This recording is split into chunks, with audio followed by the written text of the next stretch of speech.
In 1936, a German archaeologist named Wilhelm Koenig was cataloging objects in the basement of the National Museum of Iraq in Baghdad. He was not on an excavation, he was doing paperwork, going through boxes of items already collected from various dig sites around the country. Routine work. And in one of those boxes he found something that had no business existing in 250 BC. A clay jar, copper cylinder, iron rod, asphalt seal. When assembled, it was a battery, a working electrochemical cell capable of generating voltage. Built 2,000 years before Alessandro Volta invented the battery in 1800. Koenig published his findings in 1938.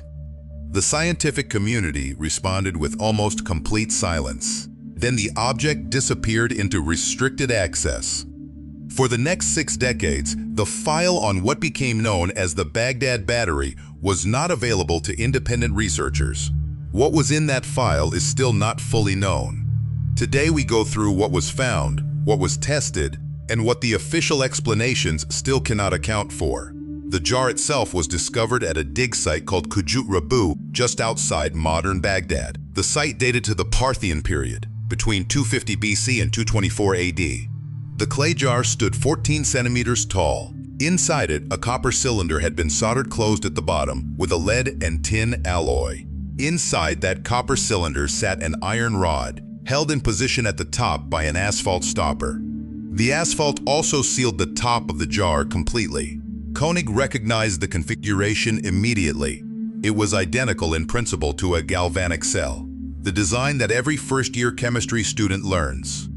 An electrolyte solution poured into the jar between the copper cylinder and the iron rod would complete the circuit and generate an electrical current. The asphalt prevented leakage.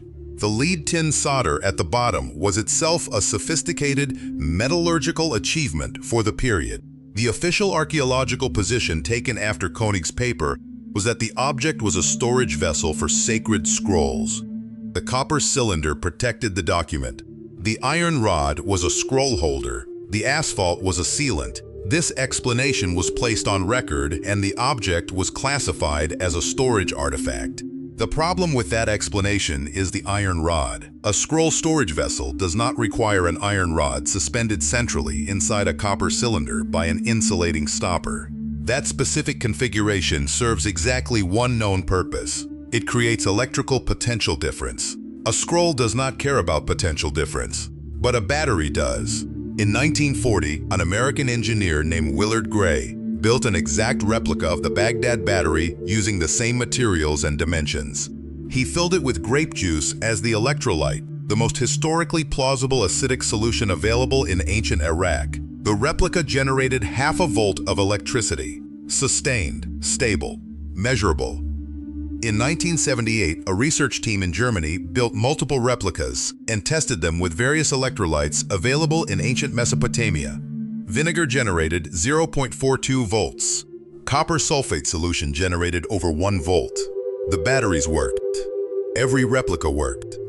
The design was not accidental and it was not a storage vessel. The testing results were published in specialist journals. They did not reach mainstream scientific discourse. The Baghdad battery remained officially classified as a storage artifact in the Iraqi National Museum records and in the British Museum documentation that referenced it. What the testing also showed was evidence of electroplating in artifacts found at the same archaeological layer as the battery. Small statuettes with microscopically thin uniform gold and silver coatings that could not have been applied by any known ancient gilding technique. The coating thickness and uniformity matched electroplating exactly. Electroplating requires electricity. The battery was found in the same location as objects that appeared to have been electroplated. This connection was noted in one German research paper in 1978, and then not followed up in any published study for the next 20 years. Koenig's original field notes from the Kujut Rabu site were held in the Iraqi National Museum.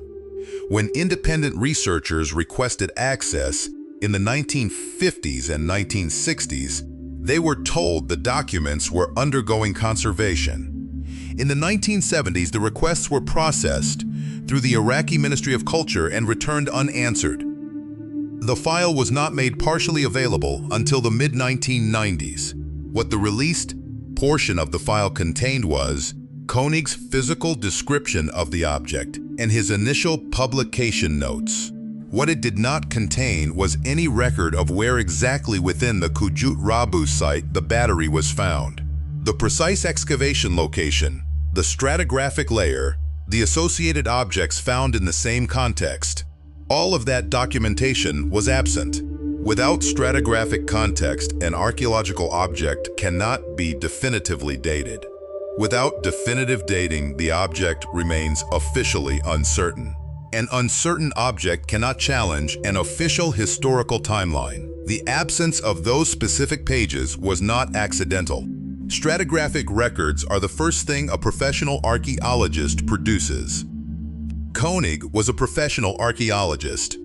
After the 2003 invasion of Iraq, the National Museum in Baghdad was looted. The Baghdad battery survived. It is currently on display. The missing stratigraphic documentation has never reappeared. The official classification remains storage vessel. The replicas in Germany and the United States still generate voltage. The electroplated statuettes from the same site are in a museum case 3 rooms away from where the battery sits. Nobody has officially connected them. Not because the connection is unclear, because the connection is inconvenient. 2,000 years before we invented it, someone in ancient Iraq built a battery, used it to plate objects in gold, and left the evidence in a box in a museum basement where a German archaeologist found it doing paperwork on an ordinary afternoon in 1936. The file stayed closed for 60 years. What was in the missing pages, we will probably never know. But the battery still works. You can build one tonight with grape juice and copper wire. The ancient Iraqis apparently already knew that.